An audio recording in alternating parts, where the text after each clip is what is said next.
The 1970s were a wild time for food. Some dishes became legends, many just disappeared. Today we're reviving the best of them. 25 classic 70s recipes you've got to try at least once. Back then, home kitchens ran on comfort and tight budgets, and nothing summed that up better than a bubbling pot of cheese, fondue. Nothing says 1970s entertainment like gathering around a bubbling pot of fondue. This Swiss tradition exploded in American homes, transforming ordinary dinner parties into interactive experiences. Suddenly, everyone was skewering cubes of bread and dipping them into pots of melted cheese laced with white wine and kirsch. What made fondue truly special wasn't just the flavor, it was the experience. Families and friends huddled around the pot, following rules like, if you drop your bread in the cheese, you must kiss the person next to you or pay a forfeit. In an era when Americans were becoming increasingly isolated by television, fondue forced people to engage, to laugh, to share a common experience. The practicality matched the novelty. The dish used up stale bread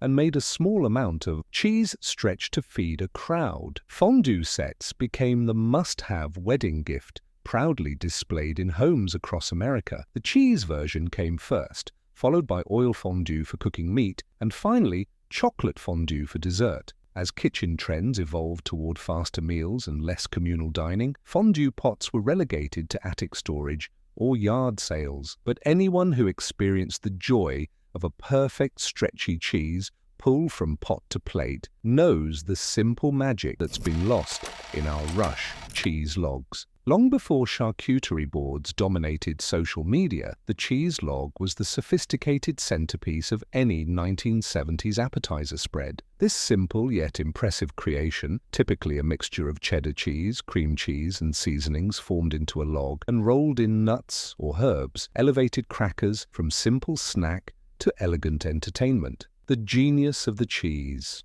log lay in its adaptability and economy. Expensive cheese could be stretched with more affordable cream cheese, while the rolling technique transformed simple ingredients into something that looked far more sophisticated than its components suggested. Home cooks could customize with whatever herbs and nuts they had on hand, creating signature versions that guests would request by name. Women's magazines of the era featured endless variations: olive-studded Christmas logs, Hawaiian versions with pineapple, or Southwest adaptations with green chilies. Each represented not just flavor but aspiration, a connection to places many families would never visit but could taste through these culinary experiments. Cheese logs weren't just food, they were social currency, arriving at the neighborhood gatherings cradled proudly in the hands of their creators. The compliments they generated represented something deeper in a time when women's work in the home was often invisible. Here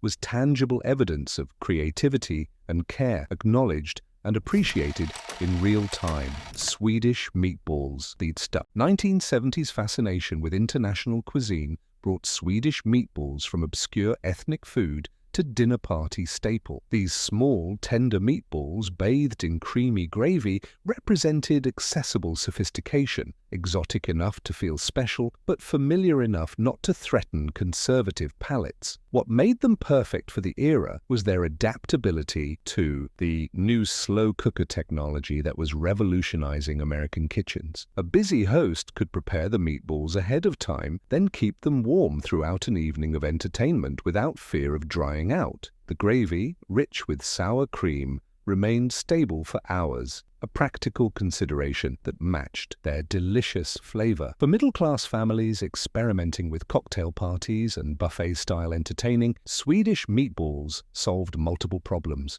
They could be eaten with just a toothpick, eliminating the need for seated dining. They provided protein in a form that didn't require cutting, allowing guests to mingle while eating, and the creamy sauce felt indulgent without requiring expensive ingredients. Though often served from electric chafing dishes that now seem retro, the comfort these meatballs provided transcends era. The combination of warm spices, tender meat, and rich gravy remains the definition of comfort food, proving that some culinary experiences bypass trends to connect directly with our most basic desire for satisfaction. Rumaki. Rumaki chicken livers and water chestnuts wrapped in bacon, skewered, and glazed with soy sauce and brown sugar epitomized the 1970s fascination with approximated exotic foods. This creation, purportedly Polynesian but actually invented at the now legendary Trader Vic's restaurant, became a cocktail party staple across America.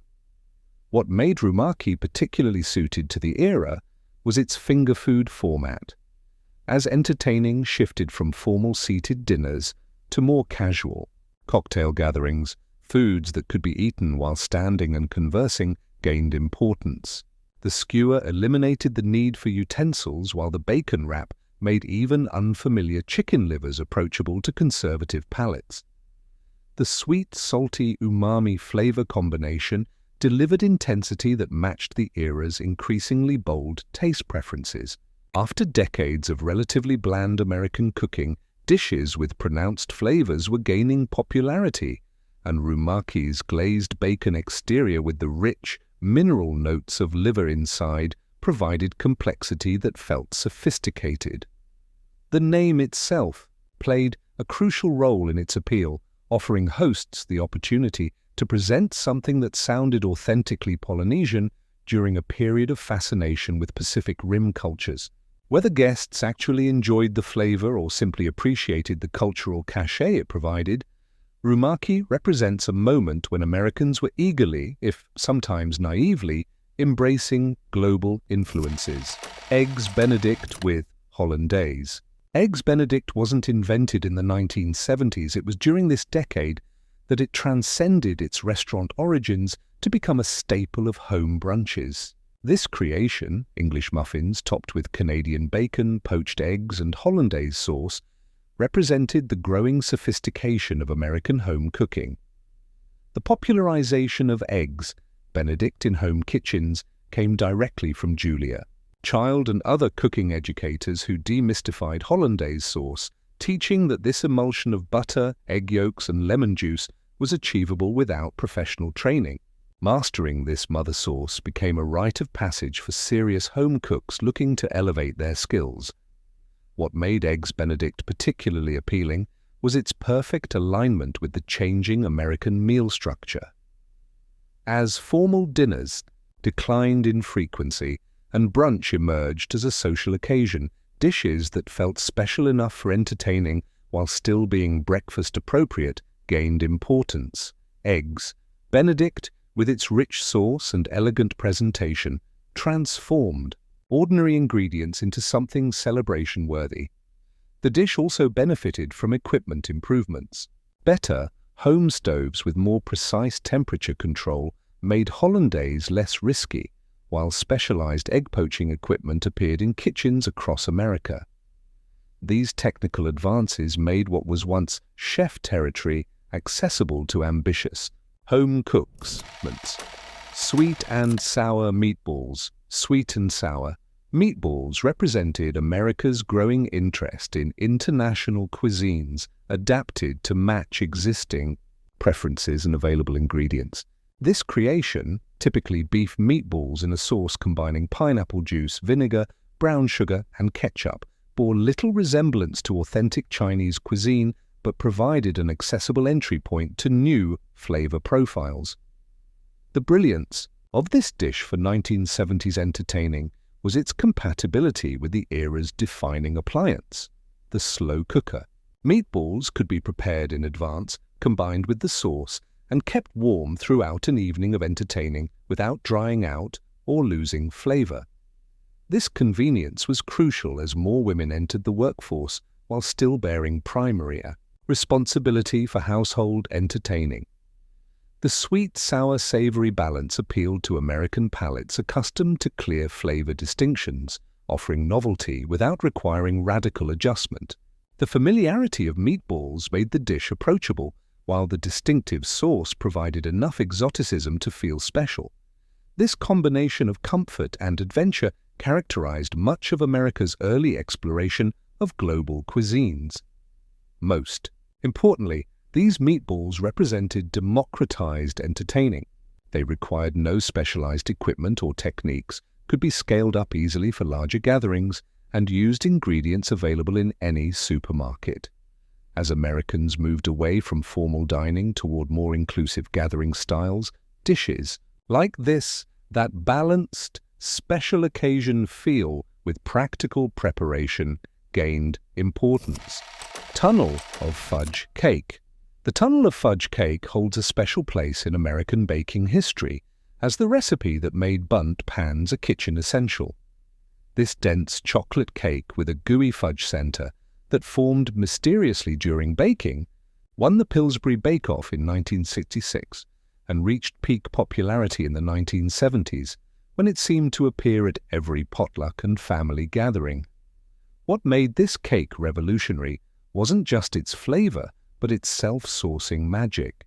The center remained molten while the exterior formed a perfect cake crumb, creating two dessert experiences in one. This technical achievement felt like culinary magic to home bakers who proudly served slices that revealed the tunnel running through the center. The cake's popularity drove unprecedented demand for bundt pans. Nordic Ware, the manufacturer, couldn't keep up with orders after the recipe went public. This specialized pan, previously a niche item, became a standard in American kitchens, demonstrating how a single recipe could transform equipment norms nationwide. The original recipe relied on packaged frosting mix for structure, creating a crisis when Pillsbury discontinued this product in the 1980s. The company's test kitchens worked to develop a from-scratch version that would maintain the beloved texture, showing how deeply this cake had embedded itself in American baking culture. While elaborate layered desserts have replaced it at many gatherings, the tunnel of fudge cake remains the definition of chocolate indulgence for those who experienced it in its heyday. Beef Wellington. Beef Wellington represented the pinnacle of 1970s special occasion cooking, a technical challenge that signaled culinary ambition and sophistication. This elaborate creation, beef tenderloin coated with pâté and duxelles, then wrapped in puff pastry, became the centerpiece for milestone celebrations across America. The dish gained tremendous popularity through Julia Child and other culinary educators who demystified French techniques for American home cooks. Breaking down complicated processes into manageable steps made what was once chef territory accessible to ambitious home cooks. This democratization of sophisticated cuisine perfectly matched the era's rejection of arbitrary boundaries and hierarchies. What made Beef Wellington particularly suited to the 1970s was its theatrical presentation. The moment of revealing the perfectly cooked pink beef inside its golden pastry crust created dining room drama that matched the era's growing interest in food as entertainment rather than mere sustenance. The collective gasp when a well-executed Wellington was sliced open signaled success beyond just flavor. As American dining became more casual and health concerns about red meat and buttery pastry grew in subsequent decades, Beef Wellington gradually retreated to special occasion status. But for anyone who experienced a perfectly executed version in its heyday, the combination of tender beef, earthy mushrooms, rich pâté, and buttery pastry remains the definition of culinary luxury. The 1970s transformed American kitchens forever, introducing flavors, techniques, and approaches that continue to influence how we eat today. These 25 iconic recipes weren't just meals, they were experiences that defined an era of exploration, experimentation, and expanding horizons. Whether you're recreating them for nostalgia or trying them for the first time, they offer a taste of a pivotal moment when American cuisine was reinventing itself one casserole, cake, and flambé at a time. If you enjoyed this culinary time machine back to the 1970s, please like and subscribe to our channel for more food history deep dives. Let us know in the comments which of these iconic 1970s recipes you've tried, or which ones bring back the fondest memories. And if you attempt to recreate any of these classics in your own kitchen, we'd love to hear how they turned out. These Recipes aren't just historical curiosities, they're delicious connections to a transformative era in American cooking that continues to influence how we eat today. Black Forest cake. The Black Forest cake that arrived in American kitchens in the 1970s bore little resemblance to its German original, but this adaptation perfectly reflected the era's approach to international cuisine. The Americanized version, chocolate cake layered with cherries and whipped cream, often using canned cherry pie filling and stabilized whipped topping, made European sophistication accessible to home bakers. What made this cake particularly appealing was its dramatic appearance. The contrast between dark chocolate, white cream, and bright red cherries created a visual impact that matched the bold aesthetic of the decade. Shaved chocolate curls and maraschino cherries perched on top added a decorative flourish that elevated everyday desserts to special occasion status. The cake benefited from improvements in commercial baking products. Better quality cocoa became more widely available, cherry pie filling offered convenience without sacrificing flavor, and stabilizers allowed whipped cream to hold its shape for hours, crucial for potlucks and buffet-style entertaining that dominated the era. As Americans became more globally traveled in subsequent decades, this Americanized interpretation faced criticism for its departures from tradition. But the popularity of the adaptation speaks to a moment when American cooks were eagerly reaching beyond borders while adapting new discoveries to their existing skills and available ingredients. Spinach dip in a bread bowl. Few party foods define the late 1970s like spinach dip, served in a hollowed-out round of sourdough bread. This interactive appetizer, typically made with frozen spinach, water chestnuts, green onions, and sour cream mixed with dried soup mix, transformed casual gatherings with its combination of convenience and presentation. The genius of this bread bowl presentation went beyond mere aesthetics. It eliminated the need for separate serving dishes, created less cleanup, and provided additional food as guests tore off pieces of the container to scoop up the last bits of dip. This practicality matched the increasingly informal, entertaining style that was replacing formal dinner parties. What drove this dip's popularity was the perfect convergence of new food products. Knorr vegetable soup mix provided consistent seasoning. Without requiring cooking skills, frozen spinach made a once-seasonal vegetable available year-round, and the hollow bread bowl concept tapped into the growing interest in sourdough that accompanied California cuisine's rise to national prominence. Most importantly, the spinach dip represented a health-conscious alternative to the heavier, meat-based appetizers of previous decades. The presence of vegetables, however cream-laden, allowed hosts and guests to feel virtuous about their choices at a time when nutrition awareness was increasing but hadn't yet led to significant dietary changes.